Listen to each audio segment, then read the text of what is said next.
하나님께서 오늘 우리에게 주신 말씀은 민수기 35장 9절부터 21절까지의 말씀입니다. 민수기 35장 9절부터 21절 말씀, 이 시간 교독하실 때 마지막 절 합독하시겠습니다. 여호와께서 또 모세에게 말씀하여 이르시되 이스라엘 자손에게 말하여 그들에게 이르라.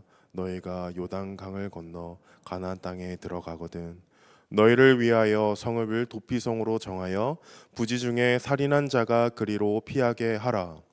이는 너희가 복수할 자에게서 도피하는 성을 삼아 살인자가 회중 앞에 서서 판결을 받기까지 죽지 않게 하기 위함이니라. 너희가 줄 성읍 중에 6을 도피성이 되게 하되 새 성읍은 요단 이쪽에 두고 새 성읍은 가나안 땅에 두어 도피성이 되게 하라. 이 6성읍은 이스라엘 자손과 타국인과 이스라엘 중에 거류하는 자의 도피성이 되리니 부지 중에 살인한 모든 자가 그리로 도피할 수 있으리라. 만일 철 연장으로 사람을 쳐 죽이면 그는 살인자니 그 살인자를 반드시 죽일 것이요, 만일 사람을 죽일 만한 돌을 손에 들고 사람을 쳐 죽이면 이는 살인한 자니 그 살인자는 반드시 죽일 것이요, 만일 사람을 죽일 만한 나무 연장을 손에 들고 사람을 쳐 죽이면 그는 살인한 자니 그 살인자는 반드시 죽일 것이니라. 피를 보복하는 자는 그 살인한 자를 자신이 죽일 것이니 그를 만나면 죽일 것이요, 만일 미워하는 까닭에 밀쳐 죽이거나 기회를 엿보아 무엇을 던져 죽이거나, 합독하시겠습니다. 아기를 가지고 손으로 쳐 죽이면 그 친자는 반드시 죽일 것이니 이는 살인하였음이라. 피를 보복하는 자는 살인자를 만나면 죽일 것이니라. 아멘. 하나님의 말씀입니다.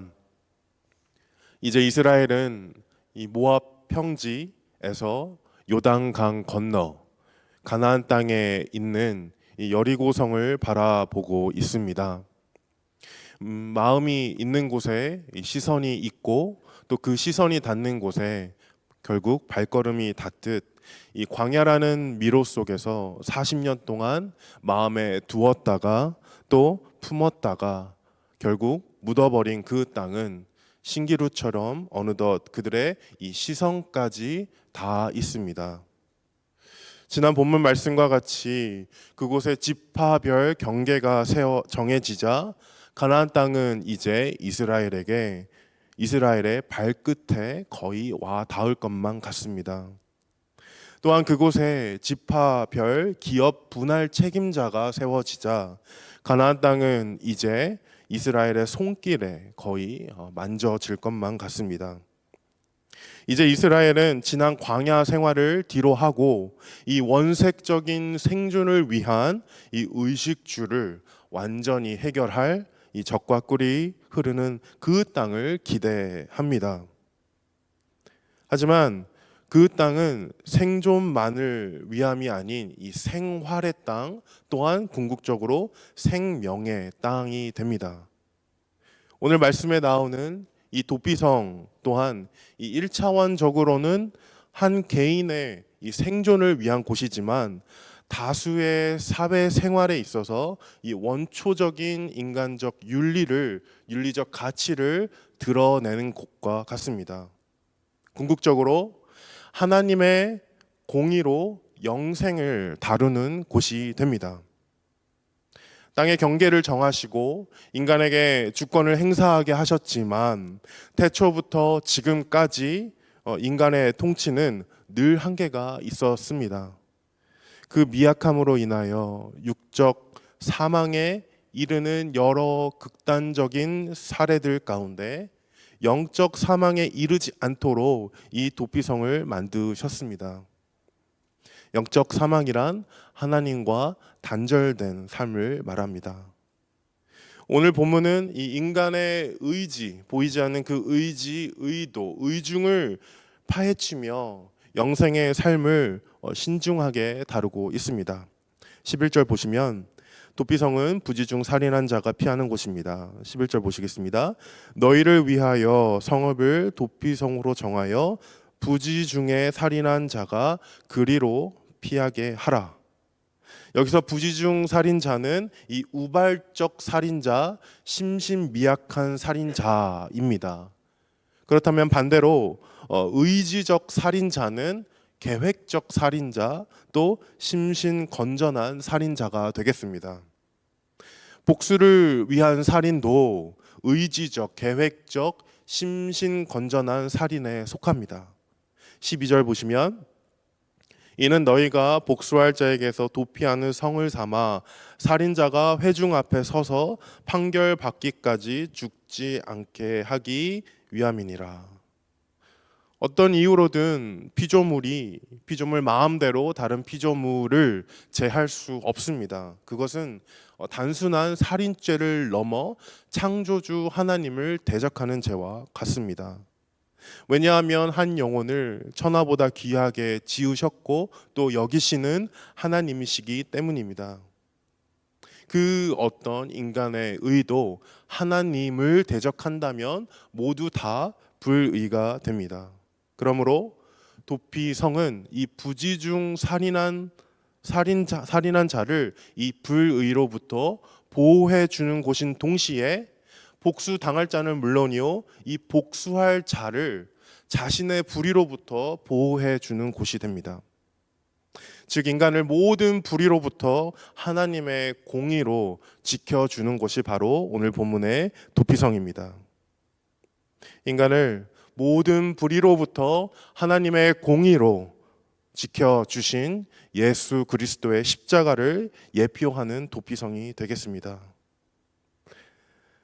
오늘 본문에서 이 부지중 살인을 다음의 요소들로 구별하고 있습니다. 먼저 이 살인에 쓰인 도구들입니다. 16절의 철, 17절의 돌, 이 18절의 나무들을 사용하여 특별히 이 연장의 형태를 갖추어 남을 해한 자의 그 살인 의도는 감출 길이 없습니다. 또한 살인에 쓰인 방법들입니다. 20절부터 21절에 보시면 밀쳐서 죽이거나 무엇을 던져서 죽이거나 손으로 쳐서 죽이는 이러한 행위들 가운데 그 살인의 의도 또한 감출 길이 없습니다. 이렇게 살해 도구들과 방법들을 통해 부지중이 아닌 이 의지적 살인자가 구별됩니다. 16, 17, 18, 19, 21절에 반복되는 말씀과 같이 이 명백한 살인죄 앞에 그 어떤 면죄부는 없습니다. 또한 도피성은 이 이스라엘 외에도 모든 이들에게 열려 있음을 말하고 있습니다. 15절 보시겠습니다. 이 6성읍은 이스라엘 자손과 타국인과 이스라엘 중에 거류하는 자의 도피성이 되리니 부지 중에 살인한 모든 자가 그리로 도피할 수 있으리라. 이 말씀을 통해 이 도피성은 이스라엘 역사의 산물이 아니라 하나님의 구속사 역사의 산물임을 알 수 있습니다. 인류의 역사는 이 반복되는 복수의 역사라고 해도 과언이 아닐 것입니다. 복수를 위한 살인이었지만 나중에는 살인을 위한 복수가 되는 이 모든 세기별 제국들의 흥망성쇠부터 이 남의 낮아짐이 나의 높아짐이 되는 것이 이 경쟁 사회의 당연한 이치가 되는 오늘날 한 개인의 삶까지 어떻게든 복수의 최종 요구가 되는 사망으로 밖에 향할 수 없는 인류의 크고 작은 역사입니다. 그 가운데 하나님의 구속사는 최종적 복수가 아닌 이 최종적 복음으로 완성됩니다. 마틴 루터 킹 주니어 목사는 Strength to Love이라는 자신의 저서에서 이렇게 말합니다. 증오는 증오를 몰아낼 수 없으며 오직 사랑만이 그것을 할 수 있다. 증오는 증오를 증대시키고 폭력은 폭력을 증대시키며 강경함은 강경함을 증대시켜 파괴의 하강 나선으로 이어진다. 파괴의 하강 나선은 결국 이 육적, 영적 사망으로 이어지는데 최종적 복수라는 이 거짓된 왕관의 잔혹한 자아 실현입니다. 이와 같은 파괴의 하강 나서는 이 하나님의 공의로 온 세상이 뒤집어질 때 적나라하게 드러날 그 바벨탑의 증축 방향성과 같습니다. 그것은 바벨탑 공동체의 잔혹한 자아 실현이 될 뻔했습니다. 그러므로 저희가 오늘 말씀을 통하여 알아야 될 첫 번째 사실은 복수적 삶과 또 복음적 삶은 각각 이 지옥과 천국을 향한 방향성이 있다라는 것입니다. 기독교인들은 복음적 삶을 살아가기를 힘쓰듯이 세상적인 사람들은 이 복수적 삶을 살아가기를 힘씁니다. 그래서 늘 그들 주위에 적이 있어야만 합니다. 하지만 인류의 적은 서로가 아니라 서로를 적으로 만드는 죄, 그에 걸맞는 이 복수라는 명분, 그리고 이 사망이라는 최종 요구입니다. 그러므로 이 실질적인 복수나 그로 인한 심각한 사망이 아니더라도 죄로 말미암아 적대시되는 모든 관계는 이 사망의 그늘 안에 있습니다. 20년 전 나의 원수는 누구였는지 돌이켜보면 그 이름도 얼굴도 또 왜 원수가 되었는지조차도 기억에서 흐릿합니다. 10년 전, 5년 전, 1년 전은 어떻습니까? 현생을 살아감에 또한 우리가 바라보는 그 영생을 살아감에 어떤 의미가 있습니까? 사탄은 복수라는 명분 하에 이 불의라는 글자에서 슬그머니 이 불자를 떼어 어느덧 의로 둔갑시키고 이 떼어든 불을 우리의 분노에 붙여 우리로 돌이킬 수 없는 결과를 갖게 만듭니다. 그 실족함을 저희가 면하기 위해 날마다 이 도피성과 같은 십자가를 바라보며 복수적 삶의 방향성을 복음적 삶의 방향성으로 맞춰가기를 힘써야 할 것입니다. 저희가 한 가지 더 알아야 될 사실은 이 공격적인 복수는 공격적인 복음으로 막을 수 있다라는 것입니다. 요한일서 3장 14절부터 15절 말씀입니다. 우리는 형제를 사랑함으로 사망에서 옮겨 생명으로 들어간 줄 알거니와 사랑하지 아니하는 자는 사망에 머물러 있느니라. 그 형제를 미워하는 자마다 살인하는 자니 살인하는 자마다 영생이 그 속에 거하지 아니하는 것을 너희가 아는 바라. 형제를 사랑하지 않으면 미워하는 자와 같고 형제를 미워하는 자는 살인하는 자와 같고 살인하는 자는 영생에 속하지 않은 자입니다. 이 말씀을 통해 이 수비적인 도피성이 공격적으로 전환됩니다. 형제를 사랑하기 위해 노력하지 않는 모든 자들의 이 복수적 삶의 방향성은 잠재적 살인자들을 만들 수 있습니다.